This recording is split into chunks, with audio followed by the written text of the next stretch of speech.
অধস্তন আদালতের নিয়ন্ত্রণ ক্ষমতা আপনারা করবেন, সেক্রেটারিয়েট প্রতিষ্ঠা করবেন, কিন্তু কাদের স্বাধীনতা নিশ্চিত করার জন্য আপনারা এটা করবেন? আমার কাছে তালিকা আছে যে যারা রাতে কোর্ট বসিয়ে বিরোধী দলীয় রাজনীতিক, এখানে আমিও আছি, আমার মহাসচিব আছে, আমরাও ওখানে সাজাপ্রাপ্ত, আমি বিদেশ থেকেও মাপ পাই নাই, সাজা ওখানেও দিয়ে দিয়েছে। যারা রাতে কোর্ট বসিয়ে প্রায় 2036 জনকে সাজা দেওয়া হলো 2024-এর 7ই জানুয়ারির ভুয়া ইলেকশন, ডামি ইলেকশনের আগে।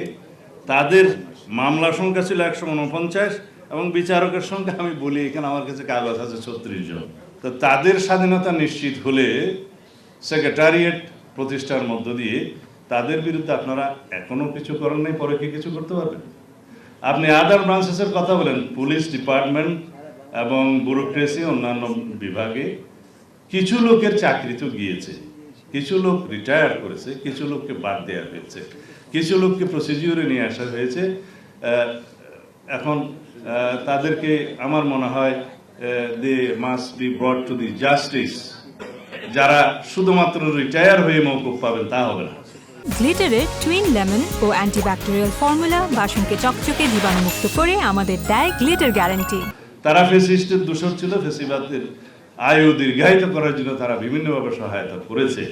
তো তারা যদি শুধুমাত্র রিটায়ার্ড হয়ে যায়, শোকসভা হিসেবে তালি না দিলে ভালো, রিটায়ার্ড হয়ে যায় এবং তারা যদি নিরাপদে তাদের অর্জিত দুর্নীতিতে প্রাপ্ত সম্পত্তি এনজয় করতে থাকে, তাহলে এটাও কিন্তু জাস্টিস এনশিওর করা হলো না। আমি কারো নাম নিলে হয়তো আবার কন্টেম্পট অফ কোর্ট করতে পারে, করলে করুক, আমাদের তো আর হাজার কোনো কমতি নেই। আমি আপনাদেরকে আরেকটা তালিকা বলতে পারি, যেখানে বিকাশ কুমার সাহা সহ 168 জন অধস্তন আদালতের বিচারক এবং ল মিনিস্ট্রিতে যারা চাকরি করেছে এই বিরোধী দলকে দমন করার জন্য বিভিন্নভাবে, তাদের একটা তালিকা আছে 168 জনের।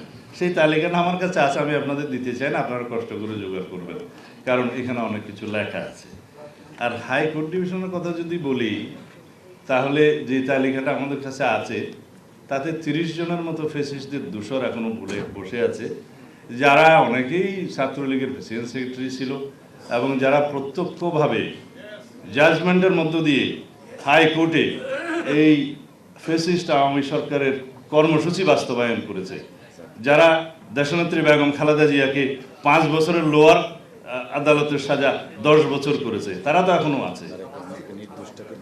এবং আমাদের নেতা জনাব তারেক রহমানের কোনো বক্তব্য প্রচার করা যাবে না, সেই রায় তারা এখানে দিয়েছে এবং বিভিন্ন স্লোগানকে এন্ডোর্স করেছে, তারা এখনো আছে। আমি নাম বলবো না, আপনারা সবাই সবাইকে চেনেন, কিন্তু তাদের কাছেই নাকি আমি শুনেছি এখন রিট বেঞ্চ দেওয়া হয়েছে বিভিন্নভাবে, তারা ওখান থেকে কি ভার্ডিক্ট দিচ্ছে।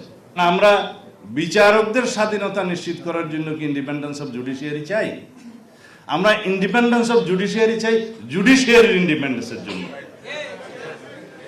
শুধুমাত্র এই কথাগুলো আমরা যদি বলে শেষ করে দিই যে আমরা ইন্ডিপেন্ডেন্স অফ জুডিশিয়ারি এনশিওর করবো, অবশ্যই করতে হবে এবং দিস ইজ দ্য চান্স। এইবার যদি আমরা ইন্ডিপেন্ডেন্স অফ জুডিশিয়ারি এনশিওর না করতে পারি, আর কখনো হবে। কিন্তু তার আগে ফ্যাসিস্টদের দোষর সেই 30-32 জন যারা হাইকোর্টে বসে আছে তাদেরকে অপসারণ করতে হবে, তারা যেন সেই ইন্ডিপেন্ডেন্সের সুবিধাটা না পায়। আর আপনারা সুপ্রিম জুডিশিয়াল কাউন্সিলের প্রভিশনটা জানান, আর্টিকেল 96, এবং সেই আর্টিকেল 96 আরো অনেক সাংবিধানিক প্রতিষ্ঠানের যারা পদাধিকারী তাদের ক্ষেত্রেও প্রযোজ্য হয়, যেমন ইলেকশন কমিশন আছে, অ্যান্টি করাপশন কমিশন আছে, তাদের হয়। শুধুমাত্র একটা লাইন লেখা আছে যে তারাও একই প্রক্রিয়া অপসারিত হবে, যেই প্রক্রিয়ায় হাইকোর্ট এবং সুপ্রিম কোর্টের বিচারকদেরকে অপসারণ করা যায়। This is not much. আমি প্রপোজ করছি এর অনুবলে আইন প্রণয়ন করতে হবে, সেটা অবশ্য আমরা সংস্কার কমিশনের রিপোর্টে আমাদের পক্ষ থেকে বলেছি। সেই আইনের প্রেক্ষিতে তার অসদাচরণের জন্য, তার দুর্নীতির জন্য, অন্যান্য ইন্ডিভিজুয়াল ক্রিমিনাল লায়াবিলিটির জন্য তাকে যেন জাস্টিসে আনা হয়, তাকে যেন বিচারের প্রক্রিয়ায় আনা হয়, সেই ব্যবস্থা রাখতে হবে।